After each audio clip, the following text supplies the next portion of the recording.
Hello, everyone. Welcome back to Legal TV channel. Today, we're delving into a crucial topic for those planning to move to the UK, the immigration health charge. It's an important aspect of the immigration process, and we're here to break it down for you. Let's get started. Step 1. What is the immigration health charge?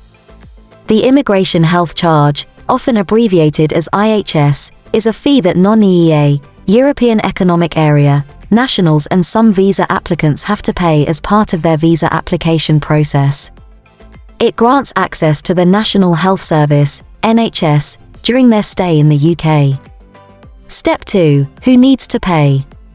Most non-EEA nationals who are applying for a visa to live, work, or study in the UK for more than 6 months are required to pay the IHS.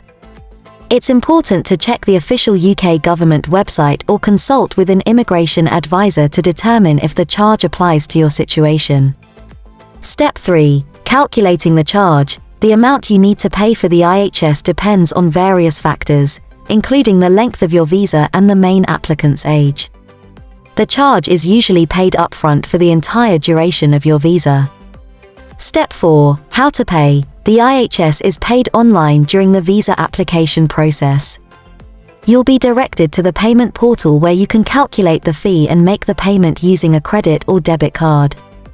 Step 5. Exemptions and discounts. Some categories of applicants are exempt from paying the IHS, such as refugees and asylum seekers, certain visa holders, like diplomats, and those applying for visitor visas. Additionally, individuals on the Youth Mobility Scheme and those applying for the Ancestry Visa might receive a discounted rate.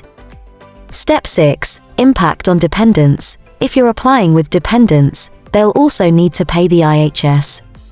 The amount will depend on their circumstances, so be sure to account for this when budgeting for your move. Step 7. Refund and reimbursement. In case your visa application is refused or withdrawn, you might be eligible for a partial refund of the IHS.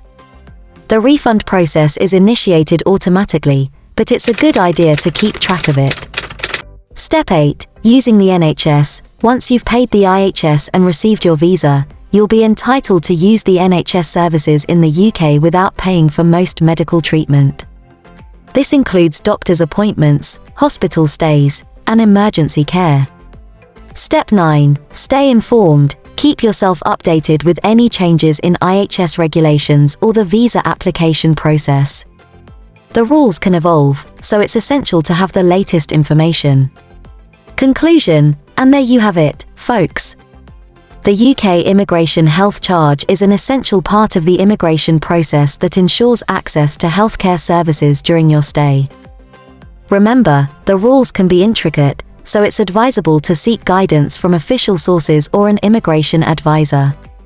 If you found this video helpful, don't forget to give us a thumbs up and subscribe for more informative content.